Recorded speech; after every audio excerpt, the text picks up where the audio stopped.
Channel. तो आज हम देखेंगे 17 मार्च में हमें क्या क्या पढ़ना है आज के लिए द हिंदू में। तो चलिए देखते हैं।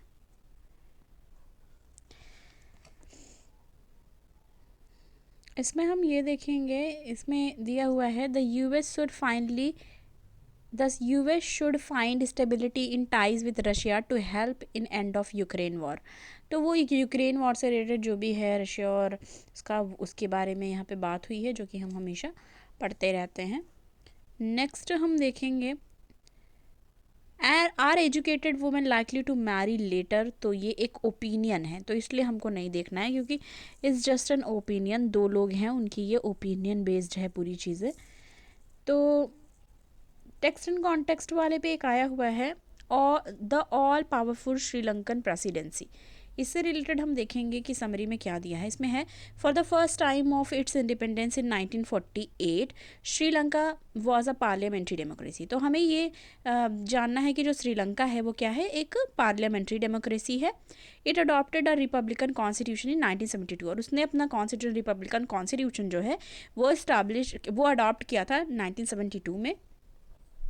और इन which parliamentary democracy continued in 1978 the second republican constitution vested with the president office with the enormous power।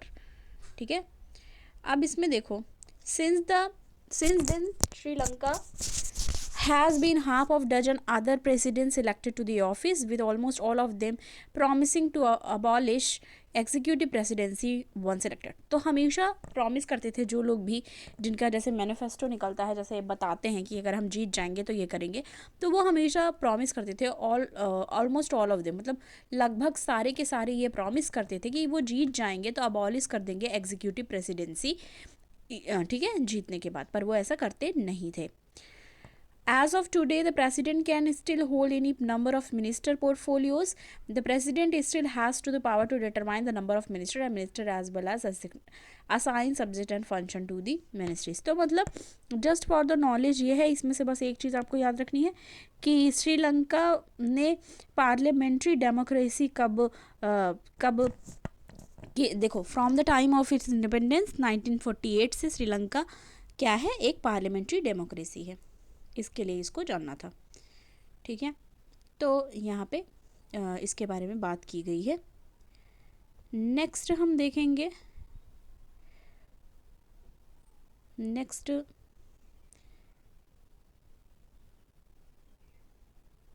एक यहाँ पे आया हुआ है, देखो NIOT to set up green self-power desalination plant in Lakshadweep.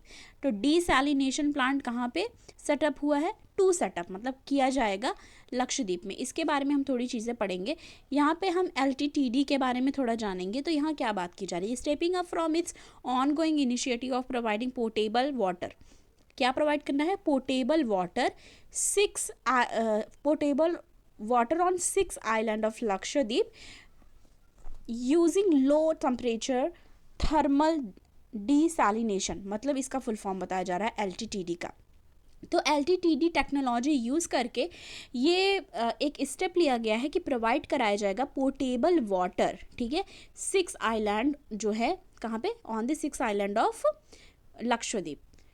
तो ये हमको जानना है इसके बारे में। यहाँ पे फिर देखोगे तो कुछ चीज़ें हैं जो डिस्कस की गई हैं, जिसमें बात की जा रही है currently the desalination plant each of which provide at least. देखो करेंटली अगर प्रेजेंट टाइम की बात की जाए तो डिसैलिनेशन प्लांट जो है वो अभी प्रोवाइड कर रहे हैं at least 1 lakh litre of portable water, ठीक है, एवरी डे। तो every day 1 lakh litre of portable water provide कर रहे हैं, are powered by diesel generator set. और ये किसके द्वारा पावर है, डीजल जनरेशन सेट के द्वारा। There are been no other sources of power on island, और कोई और सोर्सेज नहीं है पावर का इस आइलैंड पे, ठीक है। और यहाँ पे देखो बताया गया है कि LTTD exploit the difference in temperature nearly 15 degree Celsius, मतलब नियरली 15 डिग्री सेल्सियस जो है उसके टेम्परेचर की बात की गई है in ocean water at the surface and depth of about 600 feet. Depth कितना है, 600 feet. This cold water condense water at the surface but it is warmer, but those pressure has been lowered using vacuum pump. तो ये सारी चीज़ें इसके बारे में बताइए। अब देखो जो NIOT है, क्या है NIOT? An institute under aegis of ministry of earth science. तो आपको पता है कि हमें मिनिस्ट्री याद रखना पड़ता है, तो अगर NIOT आता है, नेॉट कह लो इसको, तो ये किसके अंदर आएगा? मिनिस्ट्री ऑफ अर्थ साइंस के अंदर। ठीक है, यहाँ पे मैंने स्टार बना दिया है।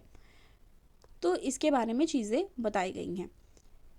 तो हमको ये थोड़ी सी चीज़ जाननी थी, ठीक है, और इसके बारे में हम शॉर्ट नोट में भी अपने डिस्कस करेंगे। अब आगे हम देखते हैं और कौन सा हमको देखना है। ओके, नेक्स्ट हमारा है over a century of difficult ties Japan and South Korea renew ties at Tokyo summit.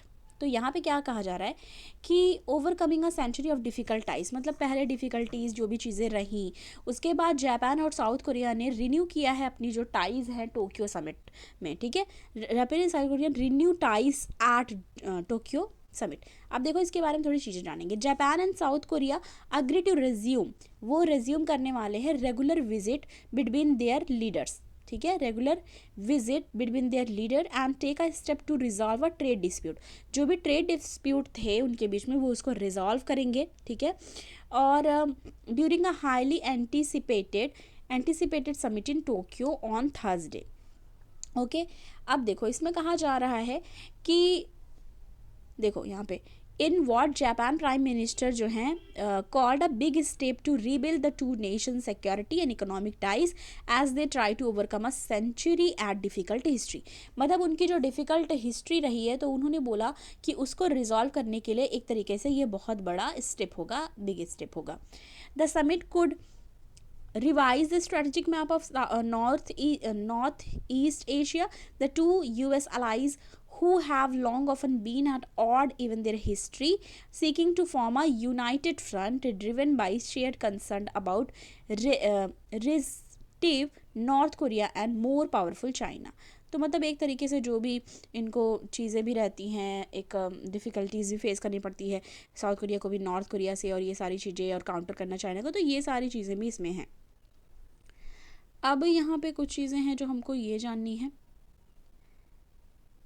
तो यहाँ पे हमने देखा, अब बात क्या हुई थी यहाँ पे, आप अगर जानोगे तो यहाँ पे बहुत सारी चीज़ें हैं जो बात की गई हैं, जो कि डिफ़िकल्टीज़ रही हैं जापान और साउथ कोरिया के बीच में। तो अगर उसमें से आप देखोगे तो कुछ चीज़ें हैं, जैसे कि क्या हुआ था, अगर हिस्ट्री की बात की जाए, हिस्ट्री में क्या क्या चीज़ें हुई थी, तो आप अगर ये जानोगे तो 7th सेंचुरी में जापान ने क्या किया था, 1 मिनट, जापान ने इन्वेट किया था पेनिनसुला को। ठीक है, 7th सेंचुरी में। ओके, उसके बाद आपको पता होना चाहिए कि 1910 में क्या हुआ, एनेक्स किया कोरिया को। 1910 annexed Korea, turning territory into a colony, और क्या कर दिया, जो टेरिटरी है उसको कॉलोनी में कन्वर्ट कर दिया, पहली चीज़। दूसरी चीज़ अगर ये देखा जाए कि वर्क इन फैक्ट्री माइंस और ये जो भी चीज़ें हैं जहाँ सोल्जर उनके काम करते थे, ये तो था ही। और मेनी ऑफ साउथ कोरियन, मतलब military brothels to serve Japanese soldier. तो वहाँ पे जो औरतें होती थी, ठीक है, उन जो विक्टिम होती थी उनको कहा जाता था कंफर्ट वुमेन। क्या कहते थे, कंफर्ट वुमेन कहा जाता था। और एक तरीके से इसको पेनफुल लेगेसी माना जाता था। और जापान का फिर रूल जो था साउथ कोरिया में, वो एंड हुआ 1945 में। ठीक है, और उसके बाद भी 20 साल लगा नॉर्मलाइज होने के लिए सारे सिचुएशन को। तो ये एक थोड़ी सी हिस्ट्री थी साउथ कोरिया और जापान से रिलेटेड। अब नेक्स्ट हम देखेंगे, आगे आ जाएंगे, हम देखेंगे हमें और कौन सा पढ़ना है। ओके, तो ये हमारा हो गया जापान और कोरिया से रिलेटेड, और हमने LTTD से भी रिलेटेड पढ़ लिया। ठीक है, अब हम नेक्स्ट देखेंगे, कुछ चीज़ें हैं। ओके,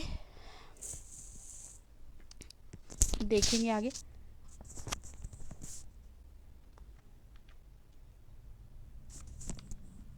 यहाँ पे एक और न्यूज़ आई है, Patrick French historian and author with deep India connect die in US। ठीक है, तो इनकी डेथ हुई है, इसके लिए आया हुआ है। एक बार जान लो कि हिस्टोरिकन और ये एक ऑथर थे, इनके बारे में भी चीज़ें थोड़ी बहुत हमको जानने लेनी है। आज आप देखोगे ऐसा कोई न्यूज़ नहीं है। ठीक है, एक दो न्यूज़ हैं जो हम डिस्कस कर सकते हैं। और शॉर्ट नोट के लिए अगर हम एक पेज का प्रोवाइड करें तो वो अच्छा नहीं होगा, क्योंकि एक पेज एक न्यूज़ प्रोवाइड करना मुझे नहीं लगता कि कोई ऐसी चीज़ें हैं। तो उसके लिए हम साथ में कल वाले के साथ दोनों का शॉर्ट नोट जो है वो मैं आपको प्रोवाइड कर दूँगी। ओके, तब तक के लिए आप ये एनालिसिस देखना, आप खुद ही एनालाइज़ करो। इसमें इस तरीके का कोई भी हमें दिख नहीं रहा है जिसका हमें शॉर्ट नोट बनाने की ज़रूरत है। देखो उस तरीके से तो हम दो न्यूज़ हैं जिसके बारे में हमको शॉर्ट नोट, चलो मैं उसमें करके डाल दूँगी, जो शॉर्ट वीडियो बनते हैं तो उसमें करके मैं डाल दूँगी, वो वहाँ पे आप देख लेना, ठीक है, शॉर्ट वीडियो में। ओके, तो आज के लिए बस इतना ही था। थैंक यू सो मच, मिलती हूँ आपको नेक्स्ट वीडियो के साथ।